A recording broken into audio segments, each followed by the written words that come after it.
ఇది నా దగ్గర ఉన్న కరివేపాకు చెట్టు. యూఎస్‌లో ఇది బంగారంతో సమానమనే చెప్పాలి. ఎందుకంటే అంత ఎక్స్‌పెన్సివ్. మనం ఒక $1 పెడితే దానికి రెండో, మూడో రెమ్మలిస్తాడు. అది కూడా వేపాకు అంత సైజులో ఉంటది. అసలు స్మెల్ కూడా ఉండదు. అండ్ మనం ఇంట్లో పెంచుకోవాలంటే మాత్రం చాలా కష్టం ఇది. ఎందుకంటే వింటర్ అయ్యేసరికి లోపలికి తీసుకొనెళ్ళాలి. ఇది నా దగ్గర 2 ఇయర్స్, థర్డ్ ఇయర్ ఈ చెట్టు ఉండడము. తెచ్చినప్పుడు అరచేయంత చిన్నగా ఉండేది. ఇప్పుడు ఇంత పెద్దగా అయిపోయింది. స్లోగా పెరుగుతది చాలా.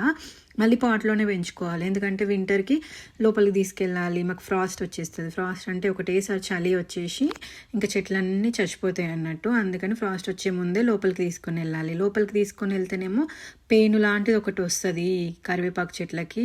దానివల్ల చెట్లన్నీ పాడైపోతూ ఉంటాయి. సో, అందుకని వింటర్‌లో లోపలికి తీసుకెళ్ళినప్పుడు నేను అన్ని చెట్ల నుంచి దూరంగా పెడతాను. ఇది ఇంకొక కరివేపాకు చెట్టు. ఇది సెకండ్ ఇయర్ ఉండడం నా దగ్గర. రెడ్ కలర్‌లో ఉంటాయి దీని స్టెమ్స్. కొంచెం స్మెల్ ఎక్కువ ఉంటది. ఇంతకుముందు చూపించిన దాంతోని పోలిస్తే.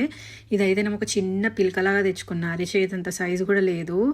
చిన్న సైజు ఉండే. ఇప్పుడు ఇంత పెద్దగా అయిపోయింది. బుషీగా అయిపోయింది. మంచిగా గుబురుగా. నేను 1 వీక్ ఒకసారి దీనికి బటర్ మిల్క్ ఇస్తూ ఉంటాను. అట్లా అయితేనే దానికి ఇష్టము.